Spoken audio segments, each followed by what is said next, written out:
Welcome back with a smiling face.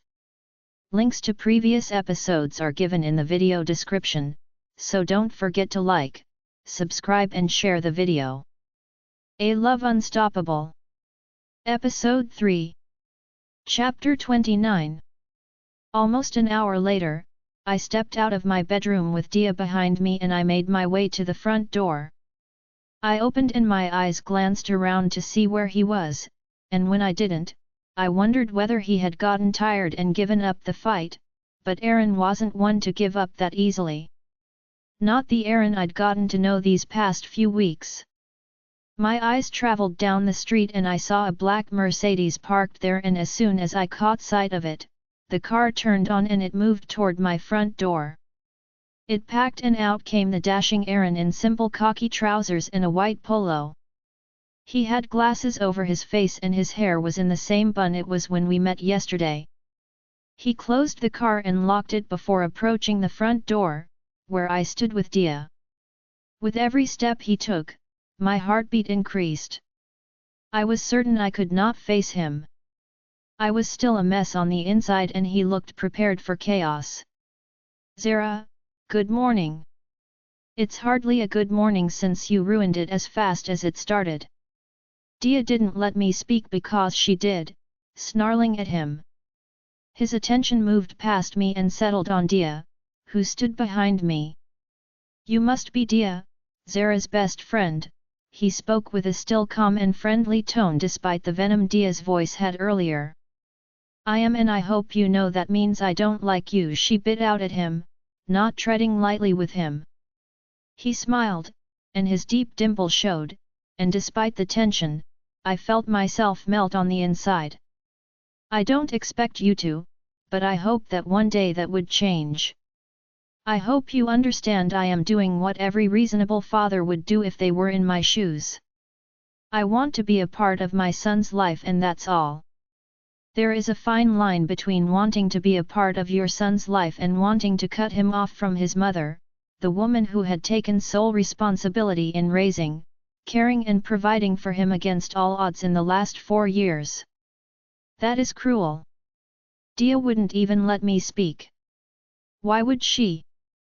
We had been friends for over a decade and the state I was in last night was the worst state she had ever seen me in. I was a mess, and I was past the point of no return.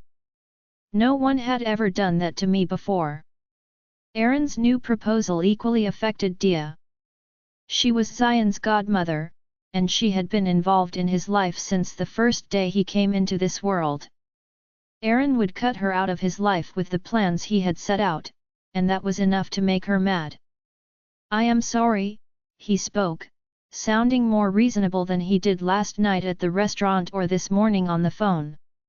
Perhaps Dia possessed the strength to make him yield, one I didn't have over him. I was denied the choice of being in my son's life for 5 years. I missed out on those essential years and I will never get them back. What I offered her last night was me trying to be considerate despite everything. You do not even know your son and you're already putting those he has known and grown to love so far away from him, I spoke up finally. My tone could not conceal the sadness and pain I felt any further and his gaze drifted to me and the emotions in his eyes were unreadable. Zion, he calls and his eyes travel past me. His eyes lowered, and they grew weak with mixed emotions. Mine followed, and they caught sight of my son in his blue pajamas. Mommy? What's wrong? He called out, his voice low and confused. My heart clenched, not liking that Zion had woken up and walked into this commotion. I raced over to him, for a moment forgetting about Aaron and wanting to protect my son from the unfortunate fate of him being taken from me by his father. Mommy, why are you sad? Zion asked, his eyes looking suspicious as he stared at my wounded face. I should have done a better job at concealing the emotions on my face because now he had seen them and looked scared. I couldn't answer, so I pressed my lips together, and I took him into my arms, hugging him as if it was the last time I'll get to do this. You. I heard the accusation in Zion's voice as the words came out. I saw you yesterday at school. I turned around to face Aaron and held Zion in one hand so he can still see Aaron, whom he currently spoke. What do you want with my mommy? What did you do to her? She's sad. Aaron opened his mouth to speak, but I beat him to it because I couldn't trust him to say anything good. Not at the point that we were. Zion, I started, bending and dropping him on his feet, but staying there so we had our gazes locked. You know mommy always loves you, don't you? He smiled and nodded. What a lovely son I have. Remember when I said you belonged to mommy and no one else? He nodded again, and I pressed my lips together. This was getting harder than I expected. Looking him in the eye was the hardest part. Well, mommy didn't tell you the whole story. You see, for you to have a mommy, you need to have a daddy. If I was making a mockery of myself, neither Dia nor Aaron at the door said a thing about it as they remained silent and watched me. He hasn't been around all these years, but you do have one and he's here now. My eyes traveled back to Aaron, whose keen eyes stayed on his son, beholding, observing. It took a while for Zion to process everything I just told him, and I didn't rush him. My eyes stayed on him, reading the waves of emotions from confusion to skepticism and unsureness, and after a minute of silence, his eyes narrowed on me. He's my daddy, he asked as if that was the worst thing that had ever happened to him. Well, considering he's planning to take Zion away from me, he might just be the worst thing that happened to the both of us. Yes, Zion. He's your daddy. I said the last three words almost as bitter as vinegar. Zion blinked a few times before turning around to face Aaron, who stood with his arms over his chest at the door. I don't like him, mommy, he blurted out before running upstairs, leaving the three adults in the room. I wanted to run after him, but Dia stopped me. I'll go after him. She left the living room at the same minute, leaving us alone. I didn't want to be alone with Aaron. Not after last night. Not after he'd brought me to my knees and made me shed painful tears. I'd accept anything but being alone with him. I folded my arms across my chest and chewed on my bottom lips, a trait I always exhibited whenever I'm anxious, tensed or worried, and right now, I was freaking out. If Aaron had left it to me, I would have introduced him to Zion as a friend and gradually worked the way up to him being his father, but things were not up to me anymore. I doubt he came here today, wanting to be introduced as anything but his father. He's beautiful, Aaron spoke up from beside me where he stood, and I glanced at him, confused at first. He's beautiful, he repeated, seeing my confusion. Well, his father, despite, is a beautiful man as well. I replied in my mind. He is, I agreed, the tension I felt around me lessening. He is sweet, smart, brave, and kind. He's also strong. I know he didn't take that from me because I'm not that strong. He let himself into the house and closed the door. Do not sell yourself short. You're one of the strongest people I know, and I know a lot of them, he said, and there was no form of mockery attached to his words. I flashed him a genuine smile. Thank you. He just paid me a compliment. This was the Aaron I knew 5 years ago. The one that made me smile throughout the weekend. And broke your heart before you left. Do not forget that part. Of course, I didn't tell him the entire story of everything that led me to cut him off completely after that weekend at last night's date. There was no need for him to know. He smiled as well, and his dimple appeared. You're welcome. He then stuffed his hands into the pocket of his khaki trousers, exhaling. So he doesn't like me. I pressed my lips together and flashed him an apologetic look. He doesn't, but for what it's worth, he doesn't like many people. Which is why your attempt to take him away from me would hurt Zion more than anything else. I completed the rest in my head. Does he like your boyfriend? He asked out of the blue, and for a moment I wondered who it was he spoke about, then it clicked. He's known Daniel for the last 2 years and still doesn't like him very much. I chuckled. A sad emotion flickered in his eyes, and I wondered why Zion's not liking Daniel made him sad. Then I realized it was probably because Daniel had gotten 2 years of getting to know Zion while he only found out yesterday. I am sorry, I said, hoping he believed me and know that I spoke the truth. He turned away from me. Zion needs me and he needs to be with me, and that's why you have to consent to my proposal. His voice switched from the calm and friendly tone it had a while ago into a rigid one. Just when I thought we were finally getting on the same page. Zion doesn't need you. We have been fine on our own without you. He's been surrounded with love, affection, and attention, just like every kid deserves. He isn't like other kids, Zara. Do not talk to me about my son like you know him better than I do. I slammed, and here we go. Back to the fighting. You haven't even spent a day with him and you think you have everything figured out. He's my blood. I don't need to spend a day with him to know what he's capable of, and believe me when I say he's not like other kids. Then what is he like? He's like me, and I'm not like other men, he answered, and that had to be the most absurd thing I have ever heard. I rolled my eyes. Yeah, right. Why did I think I could reach a sensible agreement with him? He did not differ from other men who were always trying to insert their dominance and take things by force from the weaker ones. I'm not giving you Zion without a fight, Aaron, I told him.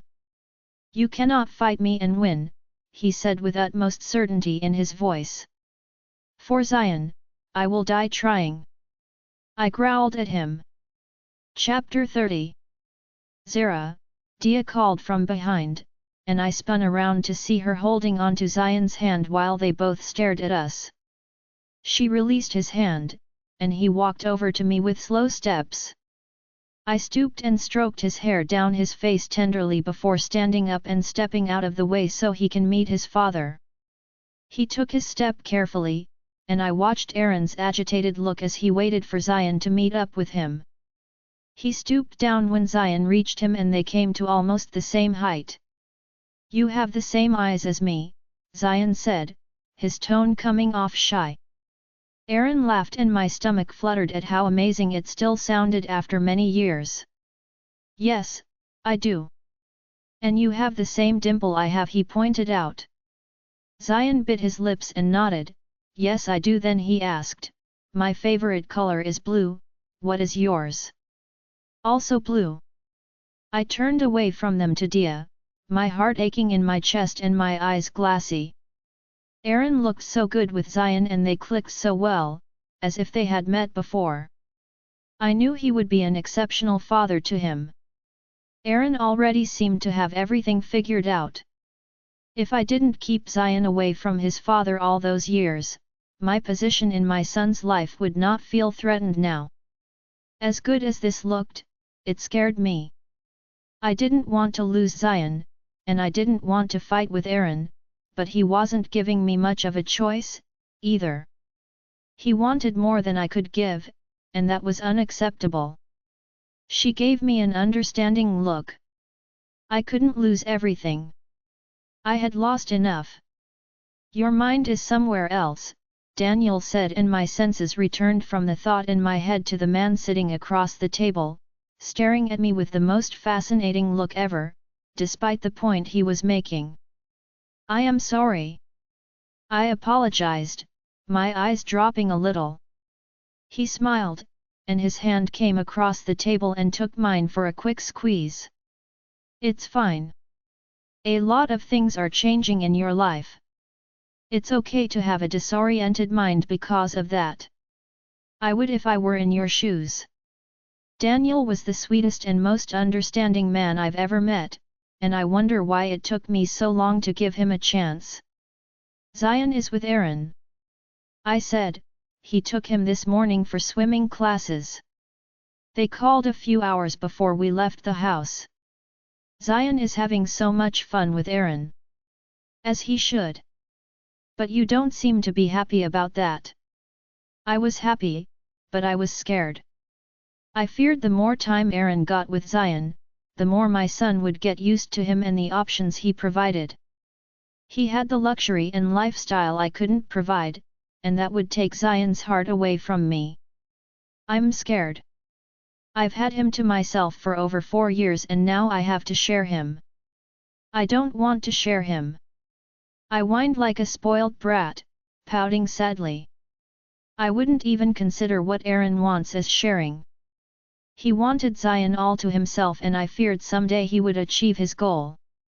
Neither of us had spoken about his proposal after that night. It was the elephant in the room whenever we met in the last week, yet we acted like it didn't exist. Zion spends most nights with me and spends most of the days with Aaron, and so it has been in the last week. Though the silence existed, I didn't take it as a good sign. I moved to get my legal team ready and prepare for the worst. That's what I've done so far. I was ruining this perfect dinner with the worries of my son and I didn't think that was fair to Daniel.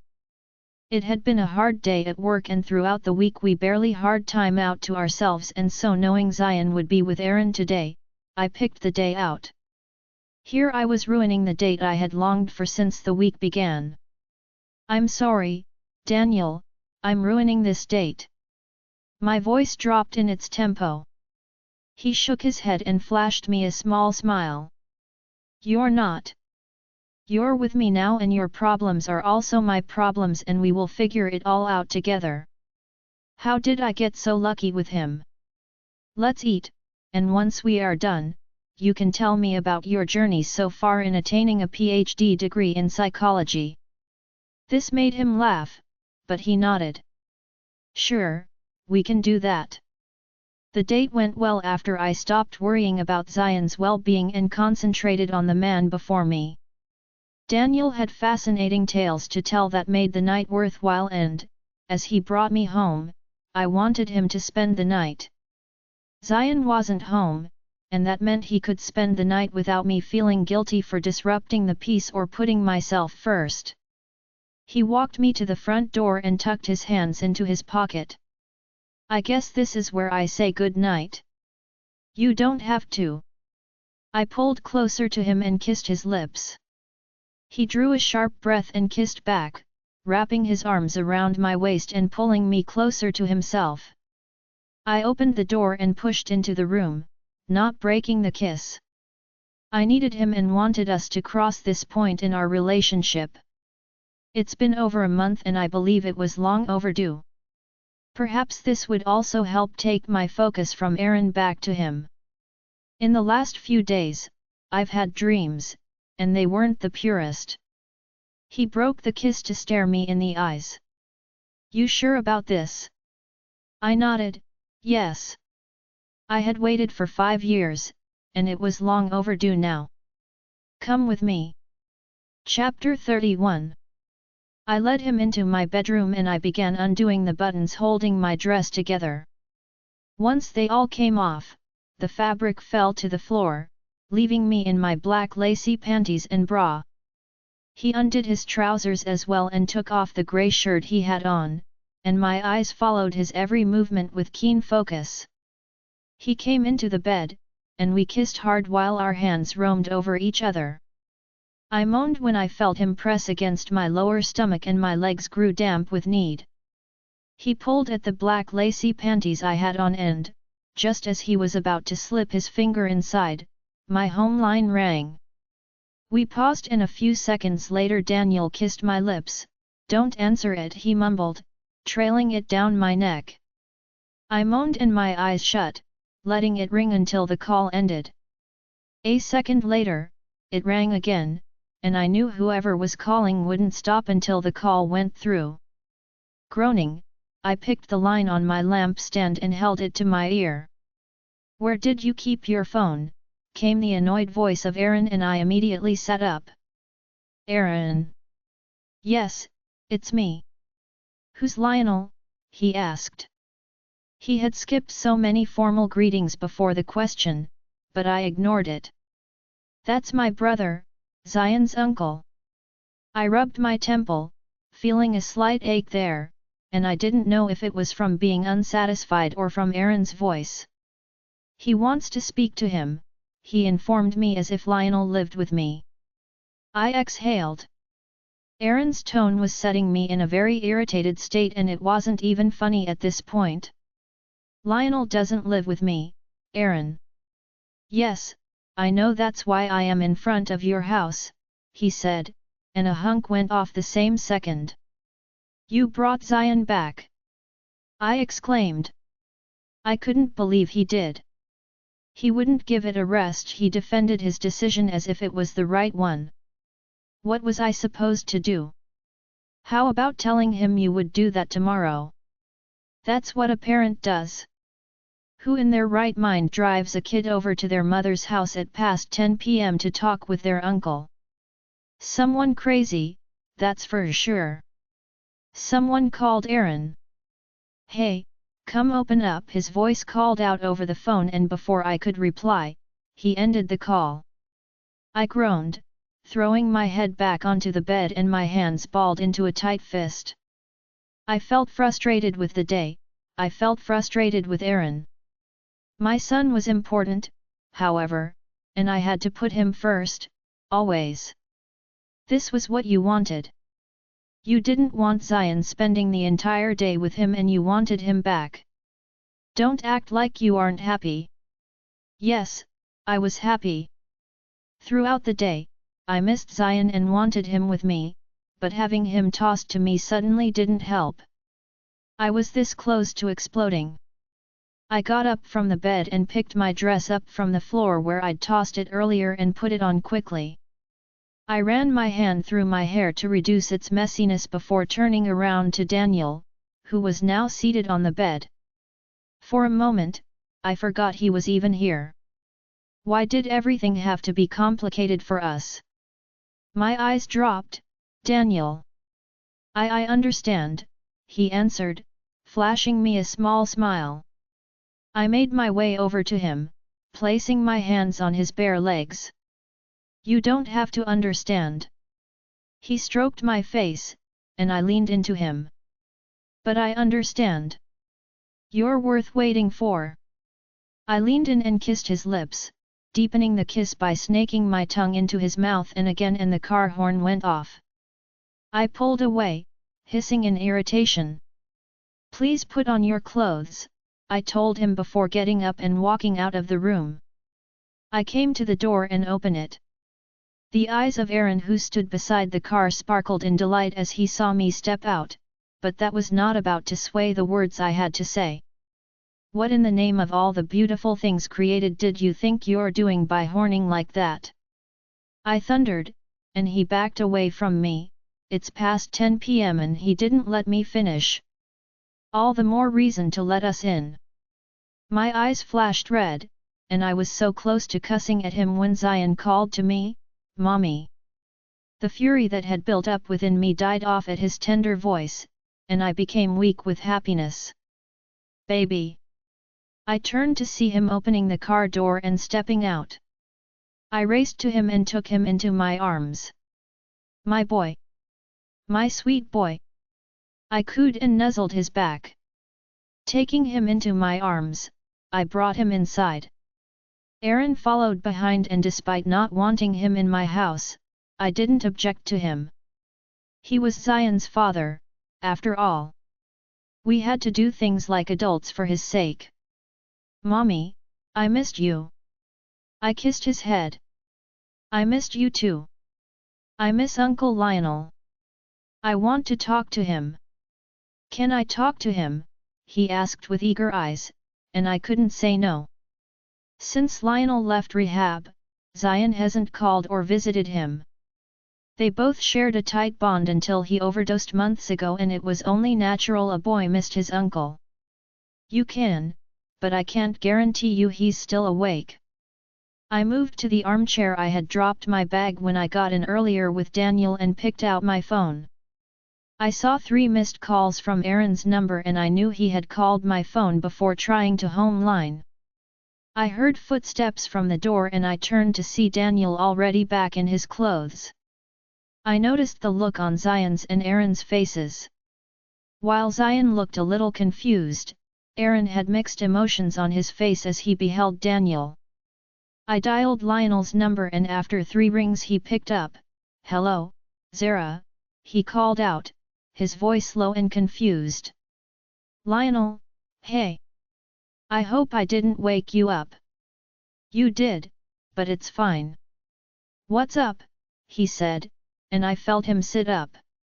"Nothing serious, Zion wanted to speak to you," I answered. "Oh, okay, give him the phone, then." I handed the phone over to Zion, who took it and ran towards his room. With him gone, I stood alone with the 2 men in the room. There was tension in the room, and I didn't like it. Aaron kept a keen gaze on Daniel as if there was something about him he needed to figure out. Daniel didn't seem to care about that and instead paid more attention to me. "I guess this is what I interrupted." Aaron finally broke the silence. "I see why you didn't want to pick up or let me in, despite knowing I was with our son," he spoke, and his tone came off harshly. I bit my lips but didn't reply. "I don't think we've been formally introduced." "I'm Aaron Hart, Zion's father," he said, stepping toward Daniel with his intimidating build and stretching his hand out. Something flickered in Daniel's eyes at his words, and he turned his attention to him. "Oh, we have met and just like now," Daniel replied, and took his hand in for a shake. Aaron smirked and his grip tightened around Daniel's hand, and I saw Daniel wince at the grip. "You will do well to stay far from me, then," he said, still squeezing Daniel's hand, and pain showed in his eyes. That was when I realized what he was doing. "Stop it!" I snapped at him, shoving him back, and he broke the handshake. "Get out! Zion will stay with me tonight. You can leave now." His teeth clenched, and he glared at Daniel, who now stood behind me, as if everything was his fault. Then he turned to me and without another uttered word, he turned around and took his leave. Pettiness wasn't something I thought Aaron would possess, but the truth was I didn't know the man I had a child for and every day he showed traits that make me wonder who he really was. Chapter 32. If you feel it's too much, you can always tell me to stop, Dia spoke up. She was currently telling me how she wanted her wedding to go down. It was 3 days away and the bridal shower was tomorrow. I was her maid of honor and the most duties rested on my shoulder. Though we have planned for it, she was skeptical of my role, worrying about my ability to deliver, considering everything going on in my life with Aaron, Zion, and Daniel and work. Especially since the semester was ending. As much as she wanted everything working out as planned, she didn't plan to overwork anyone. Contrary to her fear, I found no stress in this and I was eager to be the maid of honor. It was an honor for me and I felt excited to play my part. I had already made plans for Zion. Once school closes tomorrow, I would take him over to Aaron's residence, where he would be for the next 2 days. I had already given Aaron Lionel's number so he could reach him since both Godiya and her parents would be much involved in the wedding. I promised to call Zion from time to time and check up on him. He nodded and asked if he could come to the wedding. I wanted him to come as well, but that wasn't an agreement I made with Aaron and I didn't see him agreeing to it. Our lawyers were on standby, waiting for the slightest change to move into action. We hadn't given them a reason to act yet and for Dia's sake, I didn't want to give them any this weekend. The last thing I also wanted was to give Aaron a reason to evoke my right to see Zion. So I told him that was left to his father to decide and I couldn't bring myself into it. I saw he was sad. He had been an important part of Dia and Greg's life and it seemed unfair that he wouldn't get to witness their happiest day, but I couldn't help it.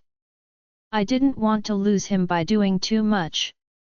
Aaron would happily take him away from me the slightest chance he gets. It was just 2 days. Godiya Carter, soon to be Godiya White, this is your wedding, and if this is meant to be, you will only get to do it once. Don't worry about me, I will support you all the way through because you deserve only the best. The bridal shower kicked off as planned, and we flew to the neighboring state to celebrate it. With the 6 bridal maids for Dia who came along with us, it became a full party.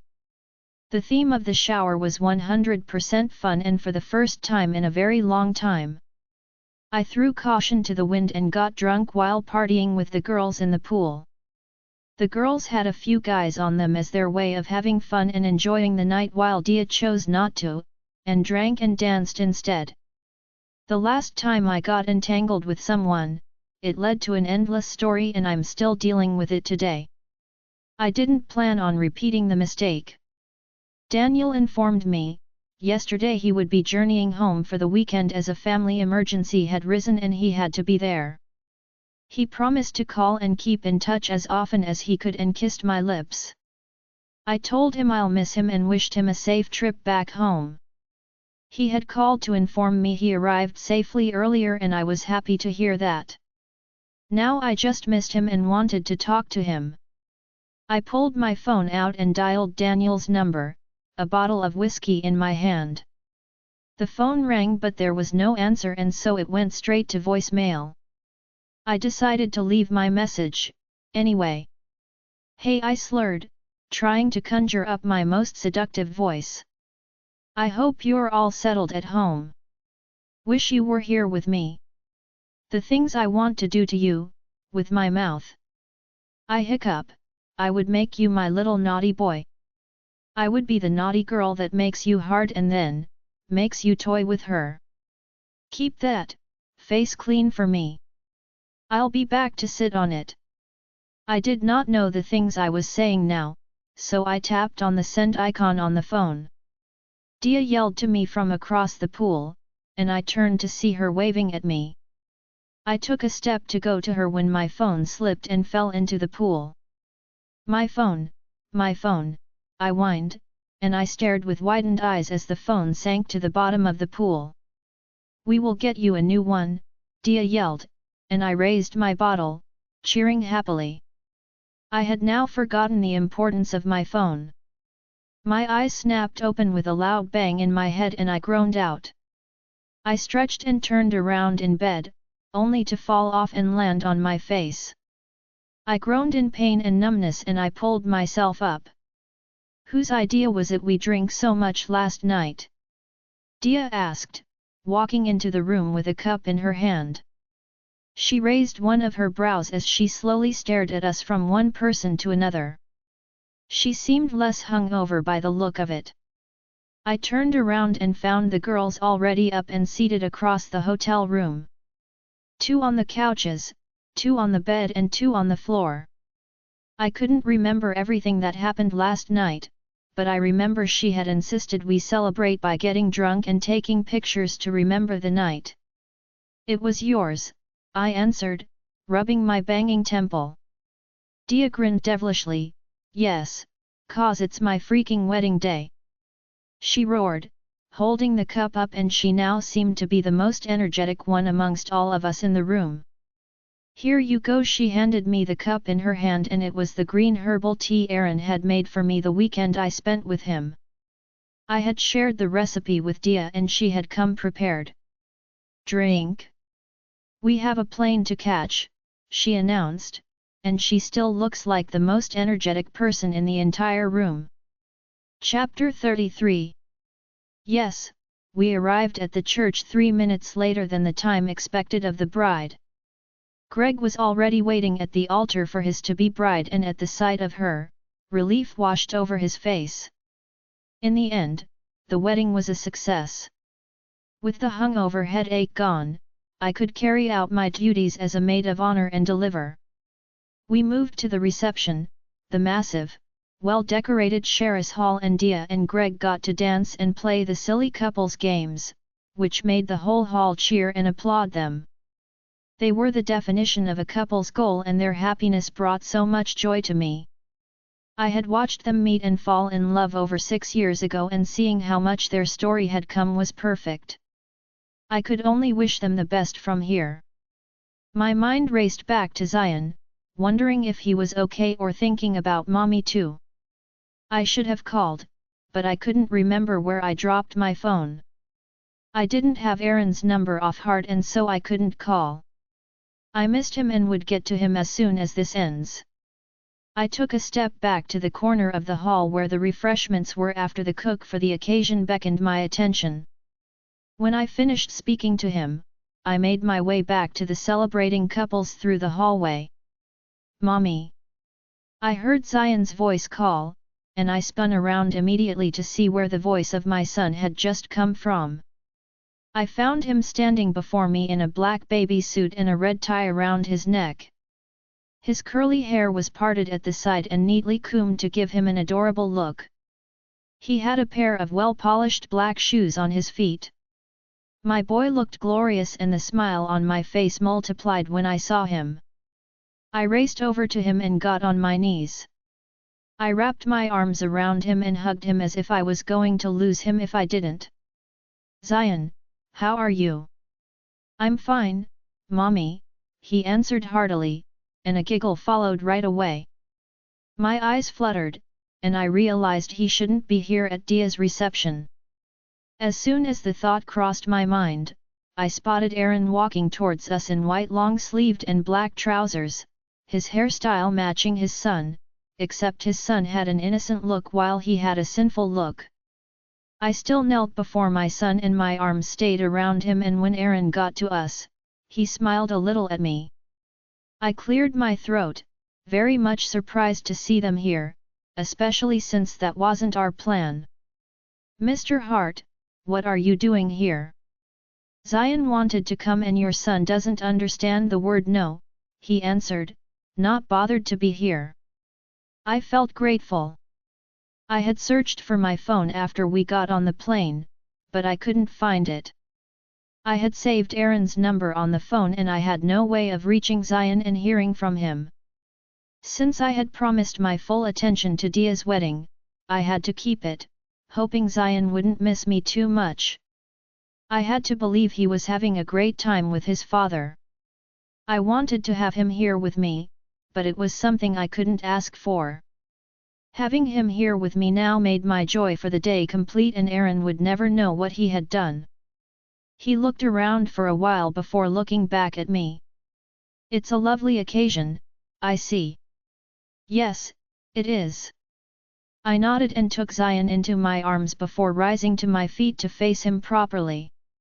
We get interrupted by Lionel, who just arrived at the reception in a white shirt and khaki trousers, looking as well organized as ever. After a warm exchange of pleasantries, he took Zion from me, saying something about needing a cool buddy before leaving. Silence dominated the space we shared before Aaron broke it. By the way, you look beautiful, he said, his eyes gawking at the silver, armless dress I had on.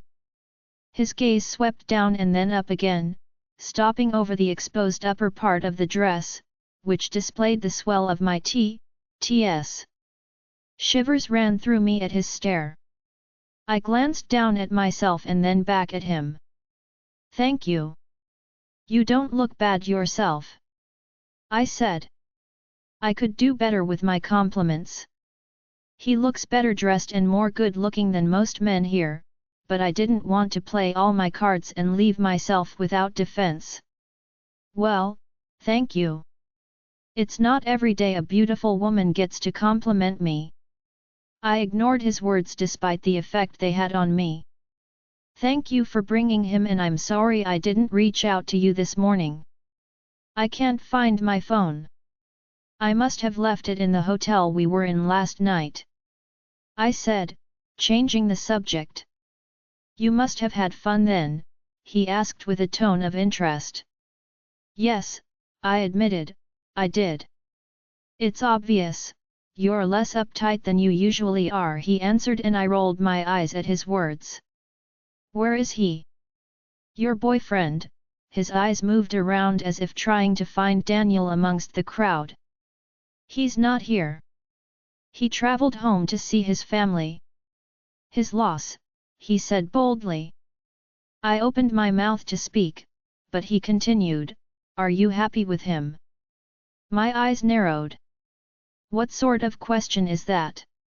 He shrugged and dipped his hand into his pocket before pulling out his phone and showing it to me like it was supposed to mean something. What's that? I raised a brow. He didn't answer. Instead, he tapped on the screen and the next second a voice came through, and if I didn't know any better, I would say it was mine. Hey, I hope you're all settled at home. Wish you were here with me. The things I want to do to you, with my mouth. I hiccup, I would make you my little naughty boy. I would be the naughty girl that makes you hard and then, makes you toy with her. Keep that face clean for me. I'll be back to sit on it. The voice recording ended, and he turned off his phone and slipped it back into his pocket. I remembered leaving the message, but I remember intending the message for Daniel and not for him. I didn't send that to you, I spoke, despite knowing there was no other way he'd have a recording of me if I didn't send it to him. That was meant for Daniel, I answered in honesty, but just like I expected, he didn't believe me. I mean, why would he? I was telling him I missed him and wanted to do dirty and sinful things to him. No man would believe it wasn't meant for them. You sure? He took a step forward, and I backed away, and the act was for self-preservation. I have never been one to bite around the bush. Remember what I once told you? Once you're mine, there's no going back. How could I forget? Everything that had happened that weekend still felt like yesterday in my mind, but that didn't mean I had to agree with what he was saying. This isn't 5 years ago, Aaron. A lot has changed. I spoke, taking a step back after he stepped closer, but this time, my back came into contact with the wall of the hallway. You sure about that? He raised a brow at me. I swallowed but didn't respond. My heart was hammering away in my chest and there was no control over it. His nearness was doing things to me I could not explain, things I didn't want him to notice. The truth was, he still had the effect he had on me then, and I hated it. He smirked and red flickered in his blue eyes. That's what I thought. He grabbed me by the silver waist belt around my maid of honor gown and pulled me against his body. Before I could think of what exactly he was doing, his lips closed on mine and, like a spell, his kiss weakened me from the inside out. Chapter 34. The roughness and the need present there felt like one I knew too well. It felt like one I longed for, even though I knew I shouldn't, and one I wanted to feel, even if it was just for once. In the moment of weakness, I kissed back, and he seized the opportunity and took advantage of my submission. He deepened the kiss and tasting and making me moan out in pleasure. I gasped and shoved him off, still panting and unable to control the many emotions set loose within me. It was one thing for him to want to be a part of his son's life. I couldn't stop that, but there was no way I was going to let him back into my life. I told you there's no going back, and it's obvious you still want me after so long. He pulled me closer, and his body pressed against mine, making me feel his need which throbbed underneath his trousers. You're mine, he growled, his eyes flickering with the darker shades of red that left immediately it came.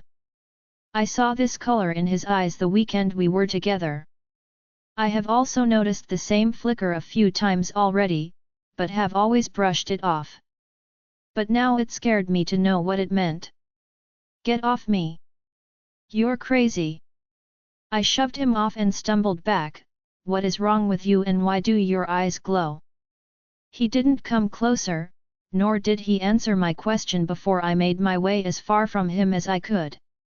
I returned to the reception hall where Lionel and Zion were and, at my sight, Zion clapped his hands happily. I smiled at him and walked over. He's not being too much for you, is he? I asked Lionel, who seemed happy with his role as the uncle of the year. Are you kidding me?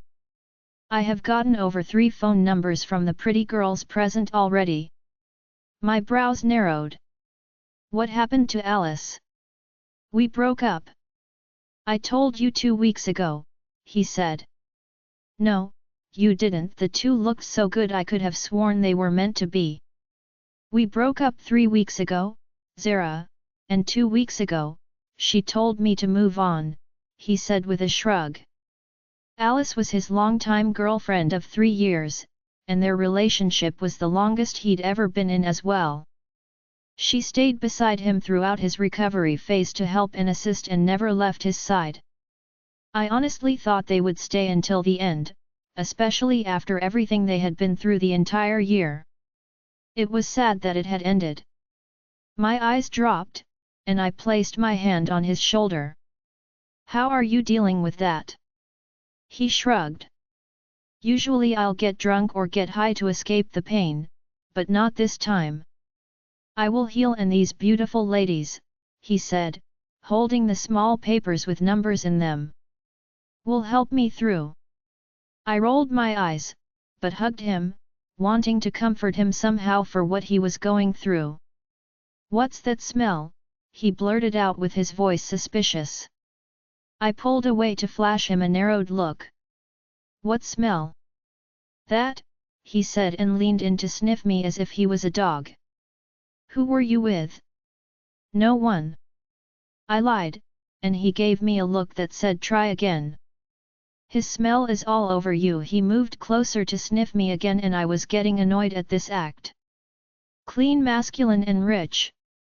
Who is he? Daddy.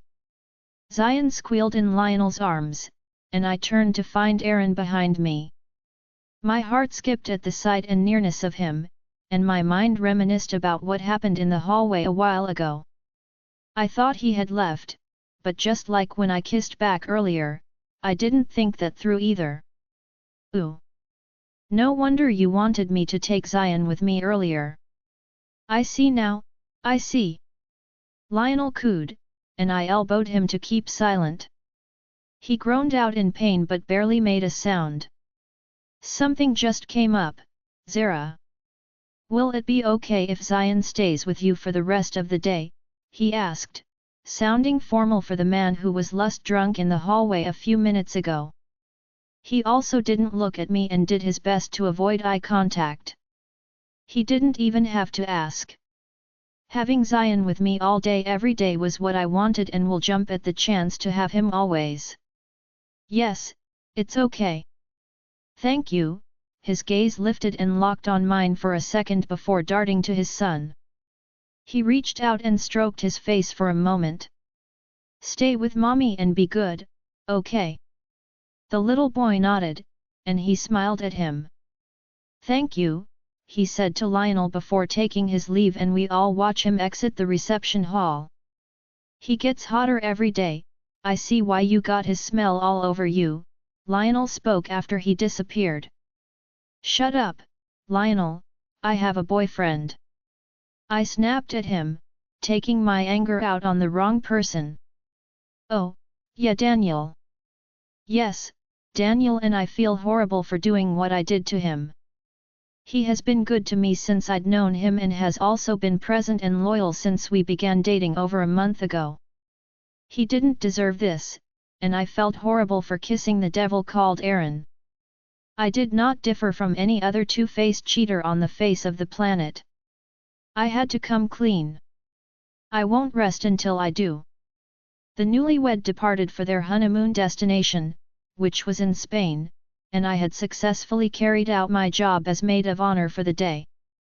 I took Zion from Lionel and prepared to leave, and he apologized for making a joke about Aaron and me. I shrugged it off, and he kissed my head tenderly, mumbling his goodbye.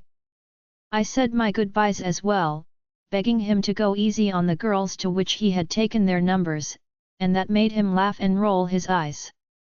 Chapter 35. I arrived home and Zion raced inside his room to go play games on his iPod just like he sang all the way home. I kicked my heels off and dragged myself into the bedroom. My bag I dropped onto the bed and stripped out of my maid of honor dress into something easier to move around in.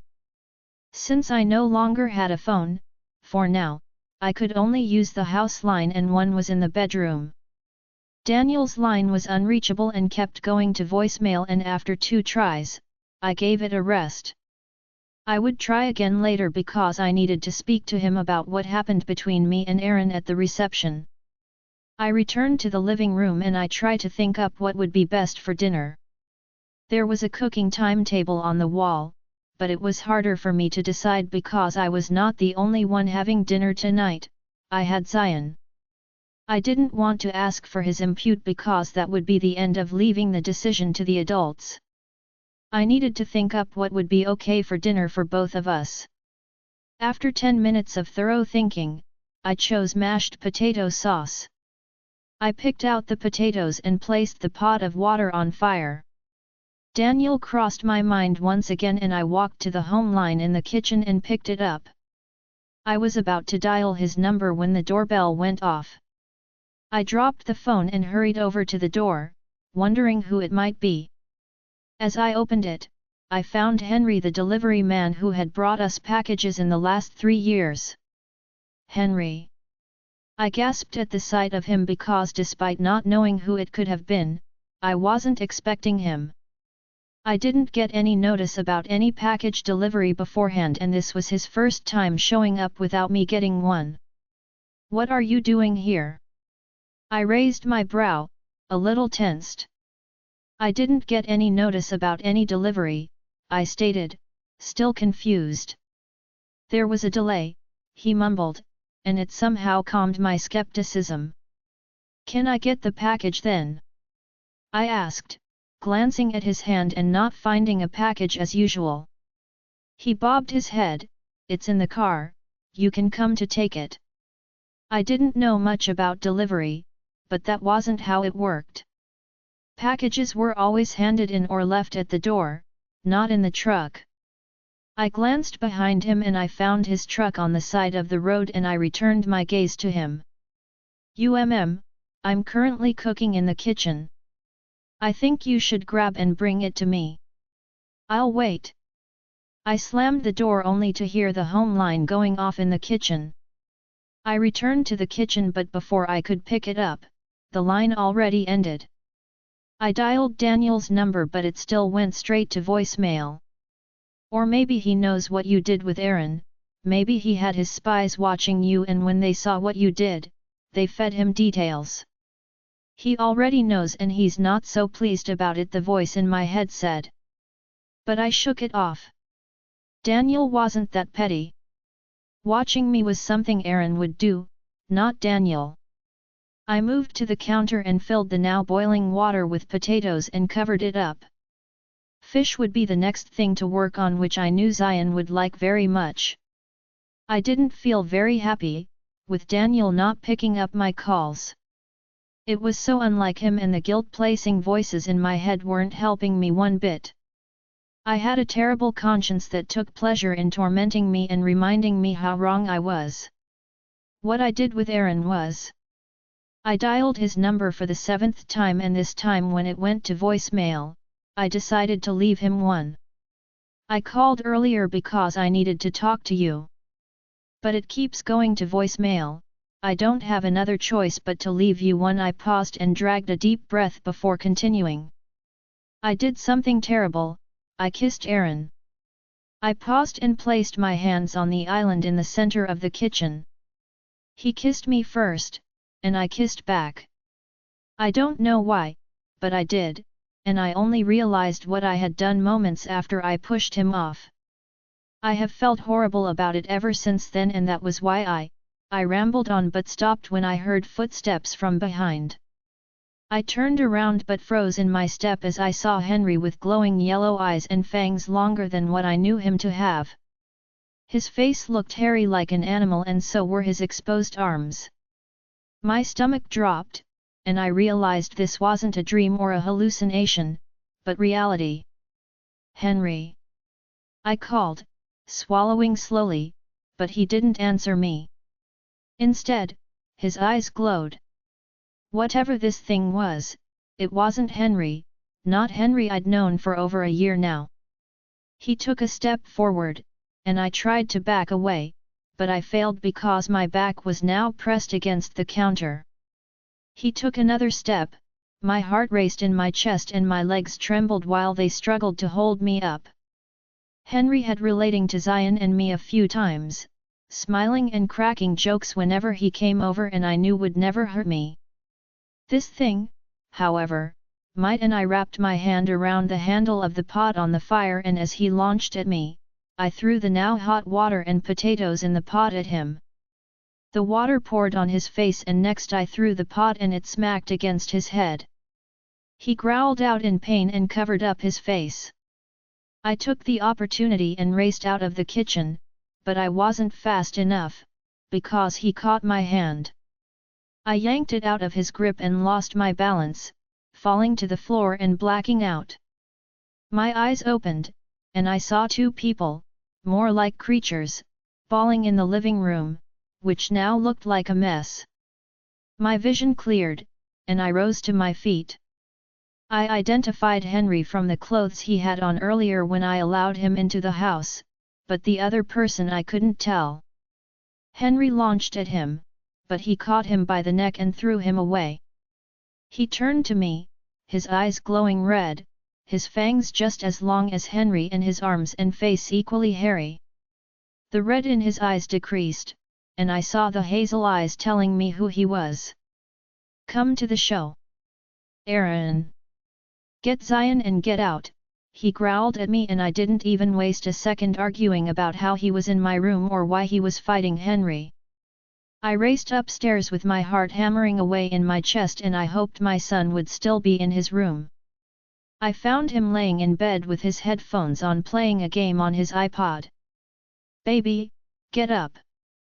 We gotta go." I yanked the bedsheets covering him off his body and he immediately sat up on alert and dragged down the headphones.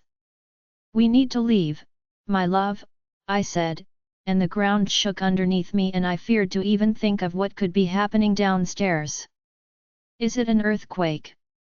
I bit my lips and shook my head, not knowing how to respond to him. Henry, the man who was our delivery man, and Aaron, his father, was downstairs tearing at each other and they looked like monsters. "We need to go. I will answer your questions later. I promise, okay?" He nodded, and I took him into my arms, not thinking about picking anything else. I glanced at him. "Close your eyes," I said, and he obeyed, shutting his eyes. "Do not open unless I tell you to." "Okay," he nodded. I raced out of the room into the living room and I met the two men still going at each other. Aaron was on top of Henry and he thrust his hand into Henry's chest to yank out his heart. I screamed, making him stop. Henry took advantage and swung his claw over Aaron's shoulder and ripping his flesh open, and then he threw Aaron off his body. Then he stormed towards me, a malicious growl leaving his mouth. I turned around to shield Zion from whatever it was Henry had planned. There was nothing else I could do but protect my son until my last breath. I heard a sharp intake of air and the next second, a body dropped to the floor in a loud tug. I felt terrified to even turn around for fear of what I would see, but the fear subsided when I heard "Zara." My heart raced, but I turned around and I found Aaron standing before me, his clothes torn and his flesh ripped open. His eyes glowed a light shade of red before they vanished and their hazel color returned. My eyes dropped to his hand, and I found it covered with blood and holding the heart of Henry in his hand. I gasped at the horrific sight before me and my arms tightened around Zion. This had to be a nightmare, one I desperately needed to wake up from. But alas, it wasn't. This was reality. Aaron had ripped Henry's heart out of his chest as if it was nothing. He dropped the heart on Henry's lifeless body and stumbled back from him, my hand holding Zion, trembling in fear of my reality. Zara, he called again, seeing my reaction to his nearness. I shook my head. Please don't come any closer, I begged, my lips trembling. He yanked the torn shirt off his body and wiped at his blood-covered hand. Listen to me, he started, but I cut him off. Look what you did to my home. You turned my house into a graveyard. We need to leave, Zara. We are not going anywhere with you. Then you both will die here, and over my dead body, will I let that happen? He closed the space between us in a blink and grabbed hold of my hand. I struggled to set myself free from his hold, but I failed miserably. I'm sorry, he said, and my mind went hazy the next second and my vision blurred up. Chapter 36. Returning to consciousness took a slow pace and bringing my body to respond to my brain was harder. My lashes fluttered, and I was on the bed in a room looking like the replica of the one I had woken up in during the weekend over 5 years ago. White curtains and walls, massive bed, and expensive interiors. There was a cherrywood shelf close to the window on my right and a mahogany wardrobe to the left, and beside it was a door I guess had to lead to the bathroom. My eyes could barely keep up and my eyes and head began to ache, making me shut them briefly. I wonder what could have caused me such pain. I had no meaningful last memory that would explain the pain or my location. The last thing I remember was leaving Dia's wedding and taking Zion home. Zion. My heart skipped a little, and I feared something bad had happened to him. Where is Zion? Was I involved in an accident? I pulled myself up to sit down, not ignoring the ache in my head, and as the bed sheets fell off, they revealed the loose, long-sleeved gown I had changed into after I got home from the wedding. Seeing my gown on told me I got home safely and wasn't involved in an accident. So my first horrible thought didn't happen. If you were involved in an accident, you wouldn't have just a headache, you would have much more pain than that, the voices added. Still, it didn't explain why my eyes and head were aching when I didn't drink. My hand dropped from my head and I caught sight of the purple-colored bruise I sustained on it. It looked like someone had gripped it hard, but my skin had been pierced through as if what gripped me had claws. A flash of the memory swept through my brain and I remember Henry at my door acting strange. Then I remembered him in my kitchen as a terrifying furry creature with glowing yellow eyes later on. I remember how he surged towards me to harm me, and I remember fleeing from the kitchen, which was where he grabbed my hand, leaving this mark. I remember tripping and getting up, only to find Aaron in the room fighting him off. Aaron. Aaron was just like Henry, only while Henry's eyes glowed yellow, Aaron's glowed red. I remember him ripping Henry's heart out and dropping it on his lifeless body. I remember not wanting to go along with Aaron, and I don't know how he got me here, but it was against my wish. What did he do to me? Where am I? Where's Zion? I ran out of bed, ignoring the ache in my head, and as my feet touched the cold tiled floor, the door opened. In walked a young man about my age with piercing blue eyes and black hair that fell on his face to give him a boyish look. He had a pair of neatly ironed trousers on, and a black long sleeve which was also neat and ironed. He had his short black hair parted at the side and styled to the back. He looked handsome, but he seems to not place much mind on his looks. He had a small white cup in his hand and a friendly smile on his face, but I knew better than to trust anything in this place, despite just waking up a few moments ago. What do you want? I demanded.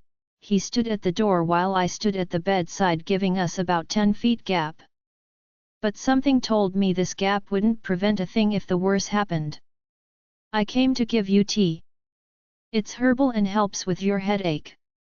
My eyes narrowed at the cup in his hand. There was no way I was taking that. As if reading my mind, he rolled his eyes and took a sip of the cup. It won't do anything to me because I'm not the one with the massive headache needing relief. You are. Who are you? I asked, my voice laced with suspicion of the young man in the room with me looking as harmless as possible. My name is Yvonne Hart, he answered, and the name echoed in her head, but before I could place it, the door opened again. This time, Aaron stepped in wearing a blue long sleeve and black trousers. His focus stayed on me and it didn't sway even as he walked closer. My heart doubled up in its beat at his sight, remembering how terrifying he looked in my living room. With the both of them in the room, I realized they were brothers, and though their features were dissimilar, they had the same chiseled jaw, thick brows, and forehead. Aaron was older and looked to have a fair amount of years ahead of his brother, Yvonne. "Leave us," he ordered, with his hard gaze resting on me. "But she hasn't taken her tea." Yvonne tried to explain. "I said leave us," he commanded, and like an obedient little puppy, Yvonne nodded and stepped out of the room, shutting the door behind him. I didn't want to be left alone with him. All my being rebelled against that, especially after what I saw back at the house. I wanted to run away or disappear or something, anything that wouldn't leave me in the same room as this man. He stuffed his hands into the pocket of his black trousers and stepped forward. My heart picked up its pace despite standing a few feet away. "Your heart is racing like your life is in danger," he pointed out, and I didn't know how he could have heard my heartbeat when he stood so far away. Then I realized he wasn't human, to begin with. Having a super hearing ability wouldn't be impossible for a creature like him. There is no telling that it isn't. He scoffed and took a step forward, and my hand shot up defensively to stop him in his tracks. "What did you do to me? Where am I? And where is Zion?" "He's with me. He's safe." "Safe?" I repeated, not believing he just used that word. "Zion is anything but safe with you." "And how would you know that? You killed Henry in cold blood." I yelled at him and my head ached increased. "If I didn't, he would have killed you and Zion," he countered. "You endangered the life of my son by letting that man into your house, and you do not get to talk to me about safety." "I am protecting my son." His accusations were cruel and unfair. "I didn't let him into my house. Just like you, he did what pleased him. I have protected my son for the last 5 years, and you don't get to point fingers at me as if I was a terrible parent when it was you who killed someone in his presence. You might want to treat me like the enemy, but I was the one who stepped in and saved your life. That man would have killed you and my son and over my dead body before that happens. If I had the chance to go back, I would do the same thing again," he said without an ounce of remorse. I couldn't believe Henry was waiting for the right time to attack, and who knows what he would have done to me and Zion. This is someone I've known for over a year, someone who had been a friend, and we've shared a few laughs while he was on duty. It made no sense. Henry didn't appear like a violent person. He always spoke kindly to Zion and even mentioned his wife and kids. Knowing his lifeless body lay in my house made me a little sad. It still gives you no right to play God. With the life of my son at stake, that gives me every right. His eyes glowed red as he said those words, and once again the terrifying memory of him rushed back into my head and I trembled from the inside out. Chapter 37. Who are you? My voice trembled as I stared at the man called Aaron who stood before me, and I realized I never knew him. Nothing about him in this moment felt human, and he was right when he said he wasn't like other men. "I am Aaron Hart." He stepped toward me. The glow in his eyes didn't decrease as he said those words. I stepped back, and my legs hit the wall. "What are you?" "I am a werewolf, the alpha of the Dominio pack," he answered. "No," I shook my head, not willing to believe or accept what he was telling me. "There are no such things as werewolves. Those only exist in movies and books and tales of the ancient. Not in our world. And you're so desperate to believe a lie just so you can feel comfortable. This isn't some fantasy world, Zara, this is real. Werewolves are just as real as the air you breathe. I think a part of you already knows that. A part of you has known that I am not like other men for a while now, but you chose to ignore it. I am a werewolf, the same as your now dead friend, and when Zion comes to age, he's going to be just like me. My eyes paled up at his words, but the look on his face told me he was not joking. A sob left my mouth and my hands raced up to cover it. I shook my head, not ready to believe what was coming from his mouth. I couldn't believe it. No, no, no. My son will never become like you. I vowed, tears streaming down my face. He stormed forward as if the words I'd spoken had triggered him, but I couldn't run. I was trapped between the wall and him. Why? Because then he'd become unworthy of your love? Guess your motherly love has its limit, after all. No, because you're a cold-hearted monster who kills without remorse. You ripped Henry's heart out as if it was nothing. How many people have you killed? How many hearts have you ripped out? He remained silent. So many, This is why my son will never be like you. I spat out at him. My head pounded harder than it had since I woke up, maybe because I was yelling at the top of my voice or maybe because I needed rest. I didn't care, though. I didn't want to stop. You have no control over what Zion would be. I think you already know that. He may be young, but I bet you can already see the difference in him as compared to other kids his age. He was right. Zion had always differed from kids his age. I noticed it the first time he socialized. He had fewer social skills and stayed on high alert, taking notice of things that most would ignore. He also had a keen sense of smell, and I thought he took that from his uncle Lionel, who had that since he was a child. I shrugged it off as social anxiety, but as he grew older, I noticed less of that. If I'd observed harder, perhaps I would have noticed he wasn't like others.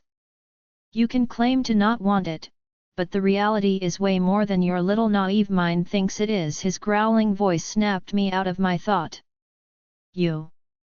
I cussed out, glaring at him. He reached out, grabbed me by the waist, and pulled me against his body. Gladly. I struggled to set myself free from his hold, terrified out of my mind, but he only tightened his grip the more and my body pressed against his.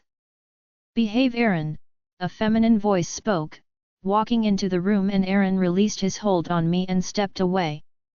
He ran a shaky hand through his hair and I saw the flare of red in his eyes reduce before he turned away from me to the intruder. My head moved in the voice's direction and I saw a woman looking to be about my age with long black hair and hazel eyes, just like Aaron, and I didn't need to be told to know she was his younger sister. She has on a brown dress that complemented her hazel eyes and made her even more gorgeous. She had to be like him then. I also noticed that despite being so much younger, he obeyed her words. "How's your head feeling?" she asked with a tender tone, and the terror coursing through my veins subsided. My hand traveled to my temple to rub slightly on it. It was fine, but she didn't have to know that. "We are here trying to help you, Zara," she spoke, still sounding calm and friendly. I scoffed. "I doubt that very much. I told you she is just as stubborn as they come." Aaron hissed out and turned his back to me, facing his sister and speaking as if I wasn't in the room, or hearing them. "How is she dealing with the truth, though?" "Not very good, Sessy," Aaron answered, and walked over to the door where she stood. Sessy, the name, sounded familiar. He had called her name when I asked about his family many years ago. She was the only sister he had, and if he spoke the truth, then he had two other younger brothers, Ivan and Damer. And neither are you helping by pressing yourself against her, Aaron, she scolded him and then turned to me with an apologetic eye as if she was the one who hurt me. I'm sorry he got handy with you, Zara. How do you know my name? I asked before realizing Aaron probably told her. How do you know my name? I asked before realizing Aaron probably told her. She smiled, and her deep dimple just like Aaron's came into display. You're Zara Adams, the mother of my nephew. Aaron told me all about you and I am happy to meet you. I, however, wish we met under better circumstances. I glanced at Aaron and found his gaze intently fixed on me, and I looked away immediately. Don't worry, he won't hurt you, she assured me in a kind tone. You have my word. He isn't always like this, and I know you know it too. She was right. Aaron was the most in control man I have ever known, but it still didn't change what he did to Henry. I don't know anything anymore. I shook my head and ran my palm over my face. What had happened so far told me if there was anything I knew, it was that I knew nothing about anyone. Not one bit. You do. He's a werewolf. So am I. And werewolf doesn't automatically mean an out-of-control monster, Zara. You have a lot to learn, and I'll be willing to teach you a few things. She was nice and her offer was tempting, but more than that, I needed to find my son and get out of here as fast as I could. Where is Zion? I need to see him. At my request, Aaron stepped out of the room and I was left with Sessy. She raised her hands. Yes, I know you need to see him and you will, just not now. My brows narrowed suspiciously at her. Where is he, and why can't I see him now? He's in the kids' room, and you can't see him because after what he has been through, it's for the best that he rests. You're also not stable enough yet, and I do not want him getting triggered. I am his mother. You can't keep me away from him.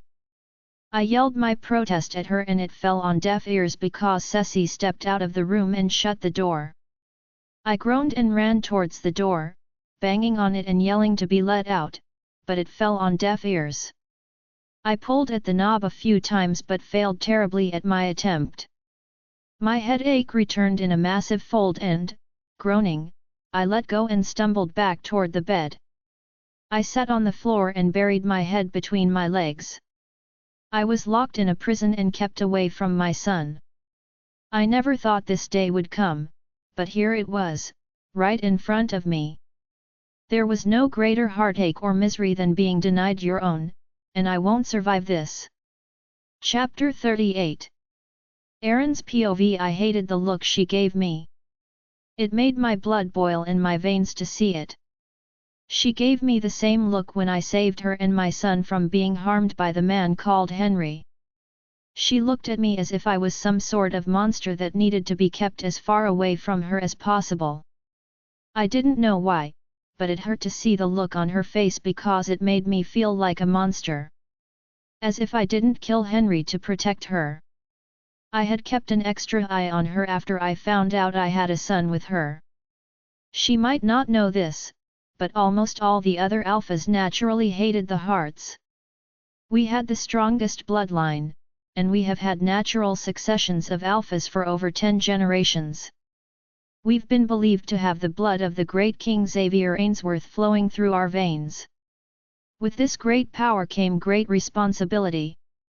Since our powers were more than the one an average wolf or alpha should possess, we needed someone who could match it. My quest to find one in the last 7 years had been futile and without a balance for my powers. These powers would collapse within me and weaken me from the inside out. It would only get worse unless, of course, I find a mate, one that is true.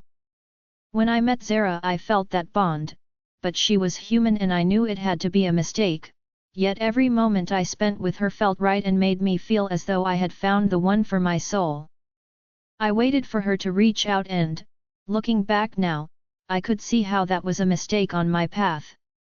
I should have searched for her, I shouldn't have left the decision-making to her and her alone. A month became 2 months and 2 months became 4 and I realized she had moved on with her life. Perhaps she didn't feel the connection the way I did. She wasn't my mate.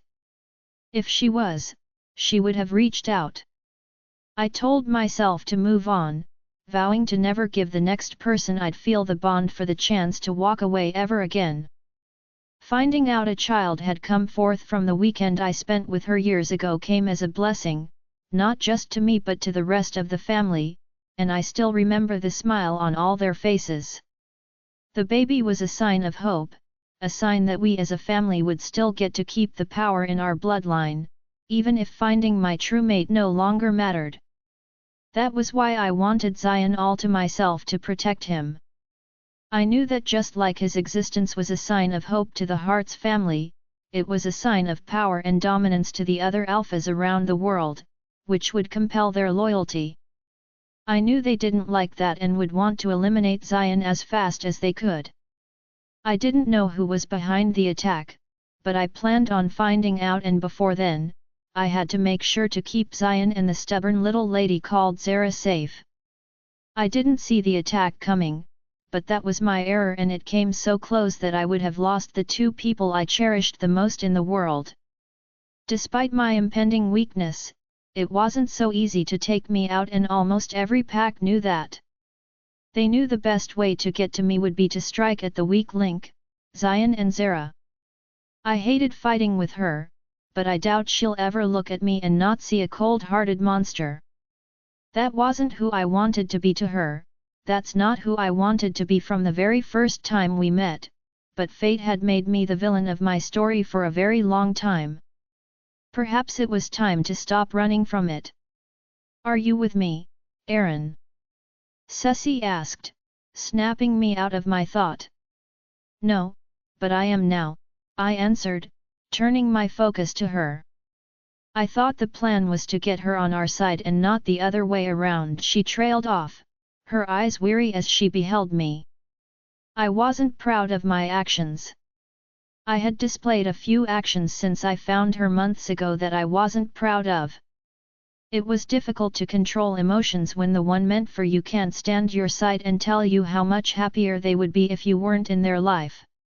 That's still the plan, but she has a habit of getting under my skin and making me do things I don't want to do, I admitted, and we stepped into the study room together. We need to ready ourselves for the very worst this full moon. We cannot guarantee where our attack will come from. If they attacked Zion and Zara, they might plan to attack us next. I need to know you're down with whatever happens. I didn't see the attack coming.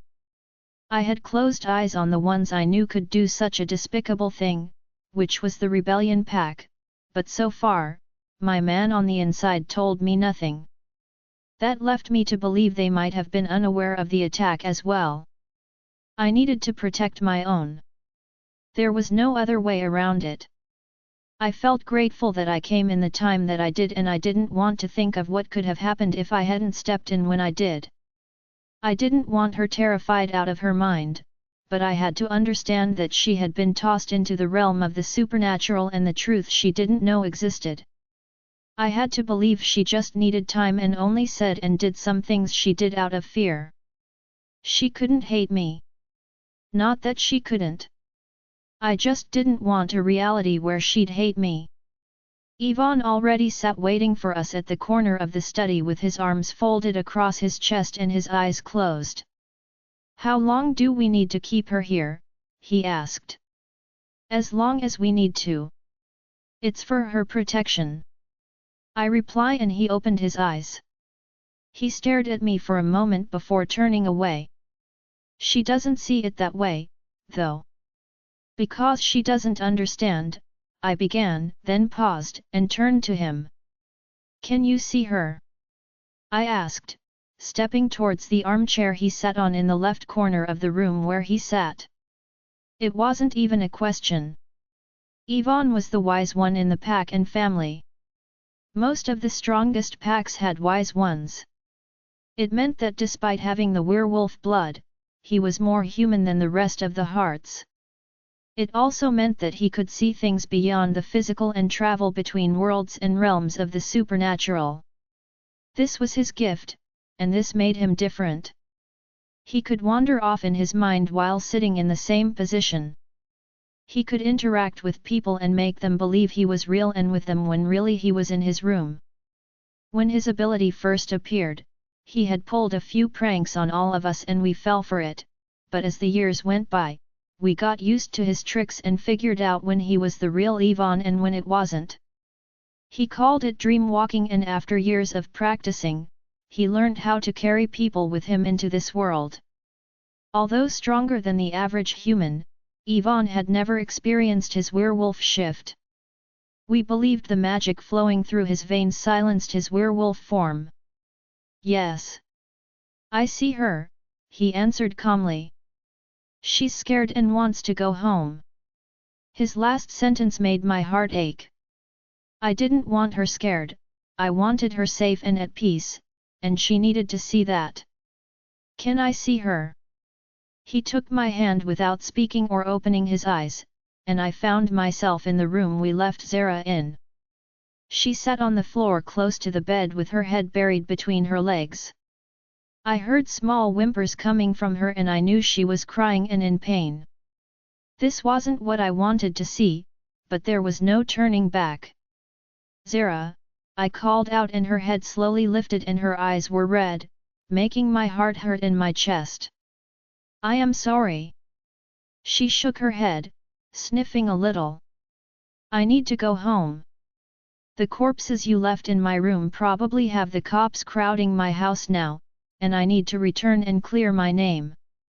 I already have that taken care of, but trust me, here is the safest place you can be, I assured her. She looked even more confused, despite my assurance. If you've taken care of things, why can't I go home? Because your home isn't a safe place anymore. We believe those who attacked you are not yet done. Because your home isn't a safe place anymore. We believe those who attacked you are not yet done. She dragged a shaky breath. Why would anyone plan to harm me and Zion? We have not done anything wrong to anyone. They aren't coming for you because you harmed anyone, they are coming for you because of me. Her eyes narrowed as she glanced up at me. She wanted to ask why, but the words didn't come out. I knew the question she wanted to ask. Zion has the heart's blood and many don't like that. They don't like my family being the strongest bloodline to exist. They know with Zion alive, our legacy would continue, so they want him dead. She pulled herself up from the floor. You mean to tell me by bringing yourself into our lives you placed the life of my son in danger? When she puts it like that, it made me feel like a bad person. Zara, she stormed towards the door. Where do you think you're going? Anywhere away from you and the danger you bring. I'm taking my son and we are leaving this minute. You think you have more safety out there than in here? I'll take my chances. She pulled at the doorknob, but it was locked. She kept yanking at it despite her power not matching it. Not with my son, you won't, I answered. She turned to glare at me. He's my son as well. He's more mine than yours. Her words struck a chord in me, and images of us entangled in blissful union flashed in my head. Do not say what you don't mean. How about this? I wish I never met you. She spat at me angrily, and I pulled my hand away from Ivan's, returning to reality. There was no way I was going to get to her. She was not going to let me do that. She was as stubborn as they came. I couldn't reach her and make her see reasons, not when she already had her stubborn mind made up. We need to focus on the full moon. It's tomorrow, Aaron, and you're not in the place to shift with the rest of us, Sessy spoke, making her presence known in the room, and we turned to her. I have always shifted, I told her, not knowing why she was suddenly taking me off my role. And it has weakened you every month. You're barely healing from your intervention and we can't risk Ron taking over. The fight I had with Henry had left me in a terrible shape and my healing came slow, which was why Sessy feared Ron might take over tomorrow. Ron was the name I gave my wolf form, and if I shifted, showing any sign of weakness, he would seize the opportunity and take over. He was ruthless, bloodthirsty, and stubborn whenever he took control, which was unlike me. He hunted every and anything in his path, and it got worse a few years ago. The human and wolf's form usually worked together for every werewolf, and mine did once, but not anymore. So, as much as I could, I kept him in the background, never to come to the surface, not even when I shifted. He didn't like that, but nobody liked him, and this was the best. I could handle Ron tomorrow and still lead the pack.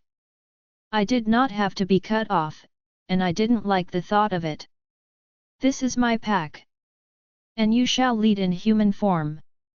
Damer will be in charge tomorrow, and this is for the pack and you.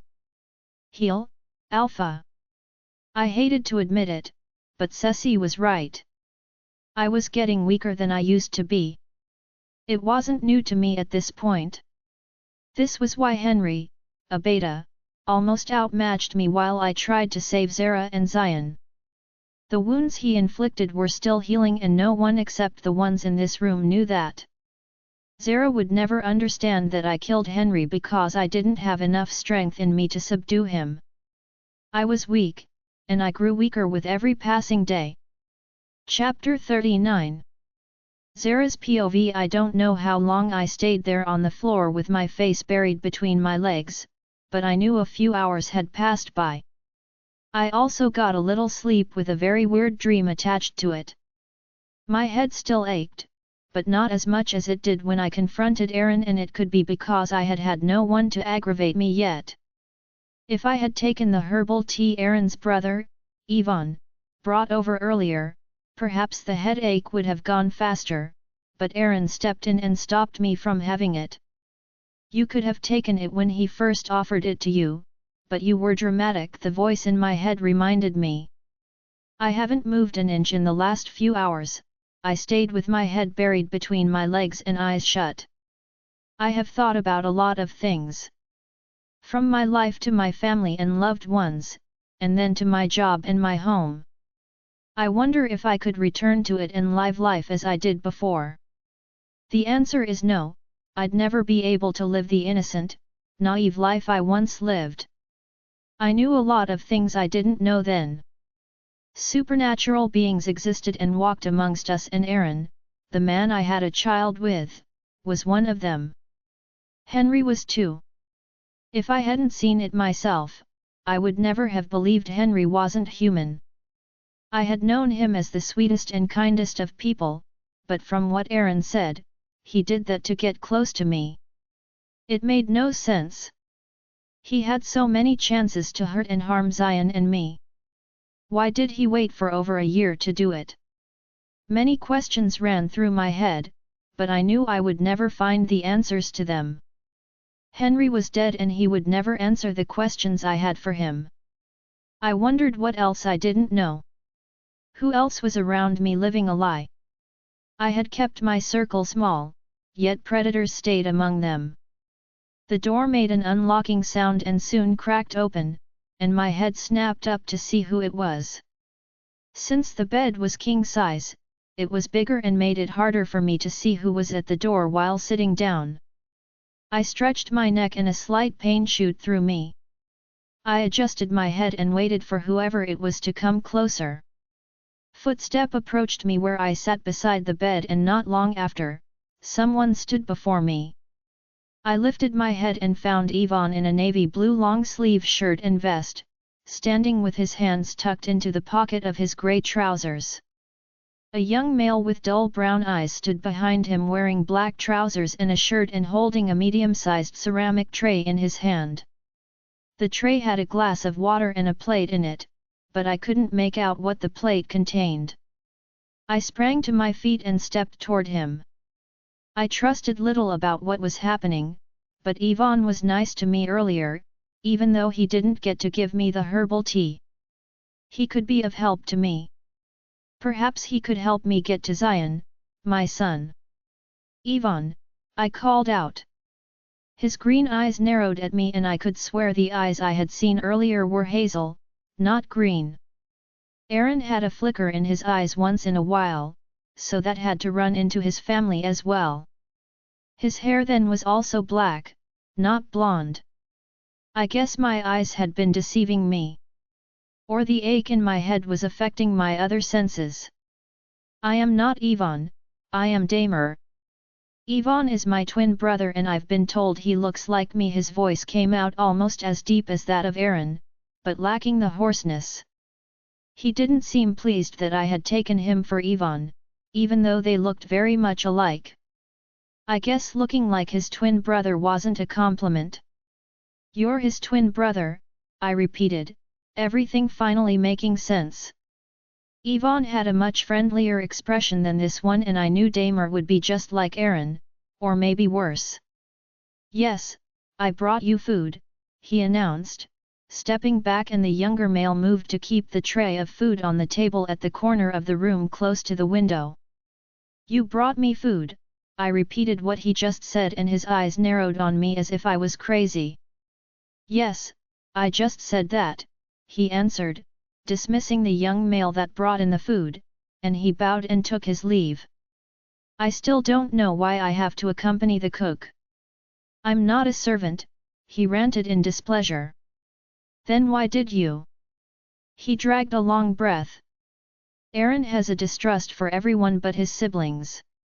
He believes in keeping you and Zion safe. This is one way to do that. At the mention of my son's name, my eyes lit up. How's Zion? He almost gave me a pitiful look. He's fine. I scoffed inwardly. He must have seen the disbelief in my eyes because he stretched his left hand forward so I could see the silver bracelet he had on his wrist. It's a gift from my mom and I swear by her grave that your son is fine, he answered. I nodded, believing his words. Is he awake? I asked because the last time I raised the question, I was told he was resting. Yes, he is. Can I see him? He shook his head. You can't. That's left for Aaron to decide. All I can do is give you your food and make you eat it. Now, come and eat. I have other important things to do. Why can't I see my son? Because Aaron doesn't trust you around him, he blurted out and the look on his face showed he shouldn't have said that. I am his mother. I exclaimed in disbelief and threw my hands up. My anger returned in massive folds. I am his mother. I exclaimed in disbelief and threw my hands up. My anger returned in massive folds. Aaron was right. You're a stubborn one. I was instructed to bring you food, and I have done that. He moved toward the table where the food tray sat. Now please come and eat. Aaron wouldn't be happy if you starved yourself in his house, he beckoned. Making Aaron happy was the last thing I wanted to do. He was making me miserable by keeping me locked up here like an animal and denying me my right to see my son. So why should I give him anything lesser than misery? I got up and walked toward the table where the tray of garnished pasta vegetables sat and I threw it off so it fell and scattered on the floor. The tray, plate, and glass of water broke into pieces and the food poured out on the floor. Anger mixed with panic flashed in Damer's eyes for the first time since he had been in this room. He cussed, and his eyes darted to me as if I had just done a sacrilegious thing and they glowed red like his brother's. Aaron made that himself and will not be happy you wasted his effort. I picked up the broken glass from the floor and the broken pieces dug into the flesh of my palm. My blood rushed out the next second, pouring onto the floor. You tell him I am not some slave that can be locked up until I become obedient to him. I have a life, friends, and family. I have a job, and a son, and he cannot keep me away from him. I'd rather die than give him up. Mommy! Zion called out, and I froze in my stand, realizing that my son was in the same room with me. My head whipped around and found him at the door with Aaron, who held onto his hand. His innocent hazel eyes stayed on me and he had a terrified look as he stared at me as if he beheld an alien, and it broke my heart. He had walked in and found me losing my temper and throwing things around like a madwoman, and now he thought something was wrong with me. I dropped the broken glass in my hand and I stepped towards him. Zion, son. He stepped back and hid behind Aaron's legs, making my heart hurt even more. Now I was the villain of my story and Aaron the hero. My eyes blurred up and tears ran down my face. Zion! I sobbed and my lips trembled. I wouldn't advise you to come any closer, Aaron spoke, and I looked up and found his disapproving gaze on me. His hard gaze traveled to Damer, who hasn't said a thing since my crazy rant went off. He turned from me and lifted Zion into his arms. Yvonne would come to have a look at your hand, he said before walking out of the room. Chapter 40. I didn't struggle with Yvonne as he took my hand to have a look at it.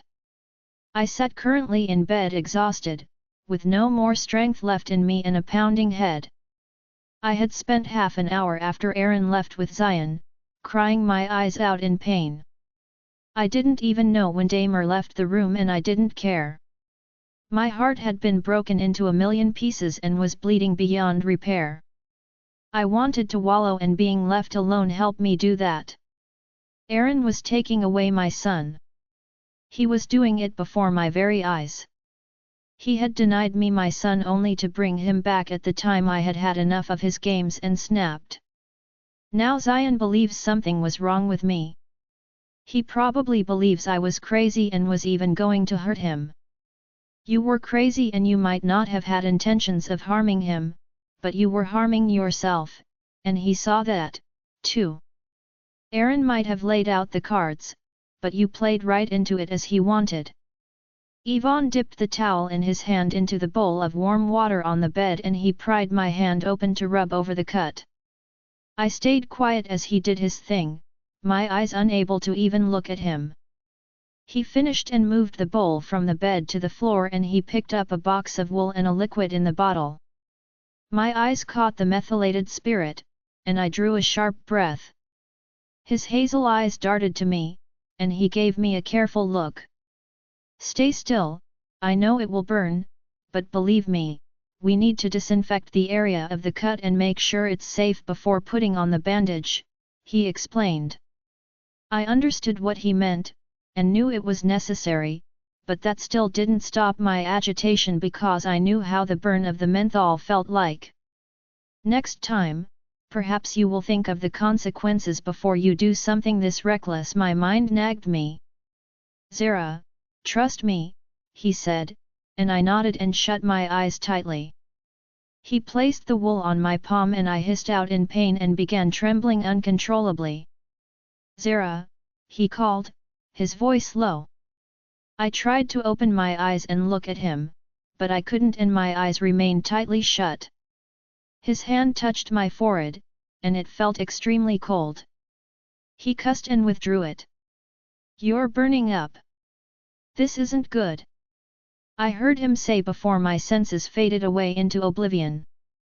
My lashes fluttered for a bit and I found myself on the bed in a room with darker paintings and curtains. This room differed from the one I first woke up in and it was also warmer compared to that one. Question clouded my mind. I remember being with Yvonne and getting my injury treated and then being unable to open my eyes or even speak before my senses faded. Something had happened, and it was something bad. I needed to know what it was. My eyes darted around and I found Aaron standing before the window and staring through the blinds at my left side. My heart picked up its beat, and I tried to get up and get away from him. It was fear, it was anger, and it was the anger birthed from guilt, sadness, and resentment. He turned around as if he heard my thought and his hazel eyes rested on me, and for a moment I thought I saw warmth in them. It took me by surprise, but I still didn't trust it, and I sat up, yanking the bed sheet on my upper body away only to see the bandage in my hand and also around my wrist. I remember everything that happened before my eyes closed, but I did not recall harming my wrist, so why was there a bandage on my wrist? My hand moved to touch it, but stopped when Aaron spoke. "Don't do that. It needs time to heal." I glanced up at him and wanted to tell him there was no wound there, but I decided against it. I didn't want to talk to him, anyway. I didn't want to fight him, either. I didn't have that energy in me. I pulled the bed sheet off the rest of my body and pulled my legs closer to my chest. "You didn't tell anyone about the mark on your wrist," he pointed out, stepping toward the bedside. "That's because there was no mark on my wrist," I answered, finally speaking to him. "There is. I'm guessing Henry had grabbed you and his claw dug into your skin," he said, and he was right. I remember what had happened when I tried running from the kitchen to get away from Henry. I must have forgotten about it with all that happened after. "I forgot," I mumbled. "The mark is a deadly poison, especially for someone like you. It causes an acute fever that would kill a human in a matter of hours, and I am surprised you are still with us." "I'm not that easy to kill, Mr. Hart." "Good, because we still need you," he replied in a genuine tone of voice. I wondered what had happened. Why was he being all calm and communicating? Did it have something to do with the death scare I gave them? Or was it because of something else? "Henry had his claws on your body as well, but here you are with no scratch," I reminded him. He smiled, and those dimples, "That's because I'm not human, Zara. Werewolves have a fast healing ability as compared to humans, and alphas have even faster healing abilities. But that's not the case for every alpha, though." I wanted to understand what he meant by that last line, but I knew he wouldn't want to tell it to me, so I moved on from it. I placed my legs on the cold tiled floor and winced at the coldness thereof. "You should go easy on yourself. You have been through a lot already," he said in a calm voice. I glanced up at him and saw the genuine look on his face. I have seen a lot of things on his face since he brought himself into my life, from anger to fury and even lust, and none of those looks had an ounce of concern in them. That made me believe the man I once knew was a mere charade, but here now, sitting while he stared at me, I got a glimpse of the man I fell for years ago. I dropped my gaze from him, remembering he had also broken my heart when he told me he wanted more with me, only to turn around and demand the exact opposite. "Yeah, you're right," I said, withdrawing my legs from the cold, tiled floor. We stayed silent and I could feel the tension building, but neither of us seemed willing to move on it. I know I didn't. I wanted to change the topic to anything that would ease the awkwardness. "Why did Henry attack me if you're the one he wanted?" I asked, changing the topic and easing the tension around. He stuffed his hands into his pocket, and despite wanting to look up at him, I knew I couldn't. I had strong feelings for him even after so long. Extreme hatred could manifest in the forms of anger, sadness, resentment, and spite. I also had an extreme likeness. These could manifest as a smile, a kind comment, a longing stare, an eye roll, and those other annoying, weakening feelings. He didn't have to do anything that I would like. My likeness for him would kick in as soon as I no longer felt any form of resentment for him. I didn't even want to like him, but these feelings were beyond my control. "Because whoever attacked you knows that you and Zion are the weakest link to me," he answered. That didn't sound like a good thing, but all my attention stayed on was, they, my brow furrowed. The rebellion pack. When my eyes narrowed in confusion to what he said, he added, most werewolves belong to packs and Alpha or a Luna rules those packs. In other words, the strongest wolf rules the pack. You're the Alpha, I pointed out. Of Liberation Pack. The strongest pack in existence, he said, and I could hear the pride in his voice as he made this announcement. But you're not that strong, I said, because I could still remember his fight with Daniel and it was an equal show of strength from what I saw. He had also hinted at his lack of strength when he spoke a few minutes ago. If he took offense at my words, his reply didn't show it. I'm not, he agreed. My stomach growled aloud, and I wrapped my arms around it, knowing he had heard it. You should eat. You have had no decent food in your stomach for the past few days now, he said and made his way toward the door. I couldn't blame anyone for that. Damer had brought me food then, and I threw it away because I was angry. Yes, I haven't. The chefs are almost done. You're no longer cooking? I asked before I could help it because I remember Damer saying he had made the food I threw away. If the chef was making my food now, it could be because I pissed him off to the point he abandoned cooking altogether. He turned around from the door and shook his head. I do someday. Damer said you didn't trust them making food for us. His eyes dimmed a little. No, I believe he said I didn't trust them serving you food alone. He corrected, they get to cook for us and the family and I get to make them eat the food first before we do. Smart way of doing things, then. You believe no one can be trusted.